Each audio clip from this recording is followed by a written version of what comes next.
In this video, I'm going to go over some of the main tools and supplies you're going to need to assemble in order to make your sock puppet for your course. Starting with thread, I've got two kinds here. The top one is a craft thread, which is a little heavier than most. Easy to work with because it's easy to get it through the eye of the needle. Notice that these needles have fairly large eyes, which makes them really useful. But you can also use just regular sewing thread, which more people have. This is sort of less common.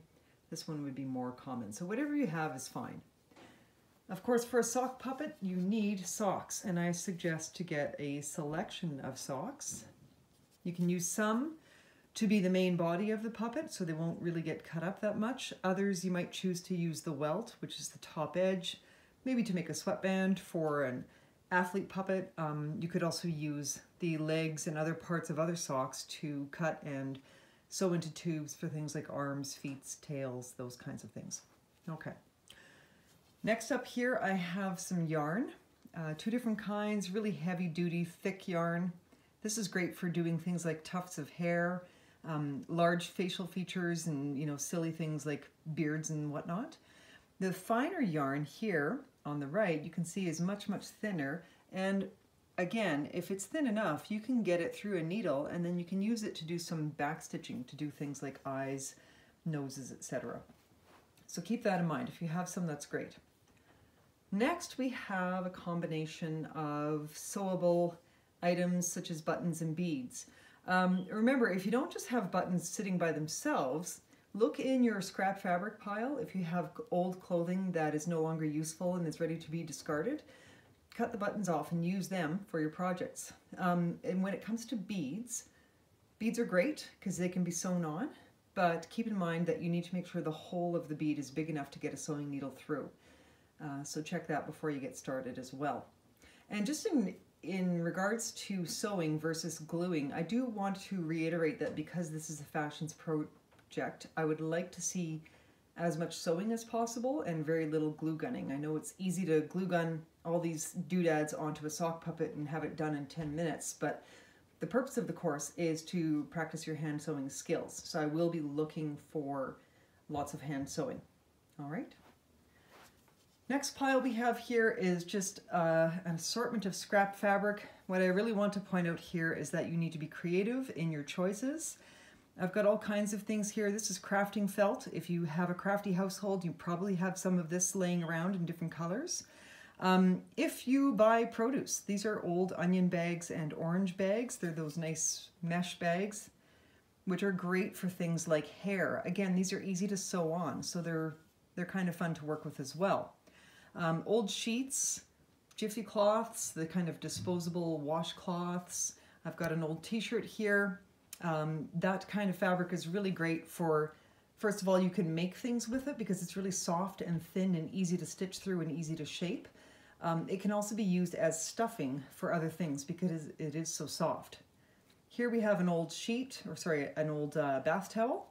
That's also a great one. If you don't have a lot of fabric around your house, think about things that you can use. So things such as old dishcloths, old washcloths, okay?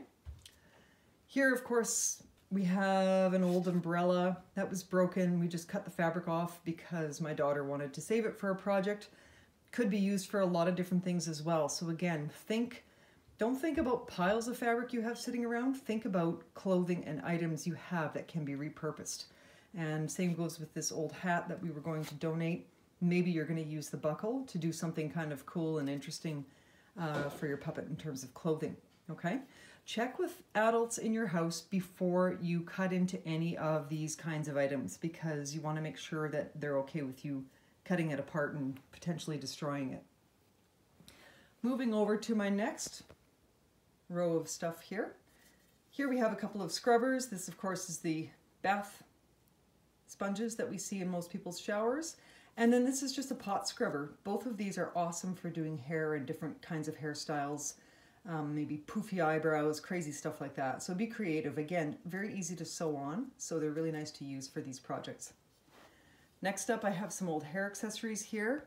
Once again, a lot of these are made out of fabric, so they can be sewn onto your puppet, and they don't have to be hair accessories for your puppet. It could be part of their little suit that they're wearing if you're going to make an outfit for them or something like that. So be creative, look around for those kinds of things. Balloons are great.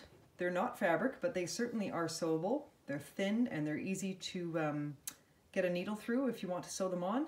They can make silly things like tongues. You could put groups of them together and make hair out of them if you're doing sort of an alien look for a puppet.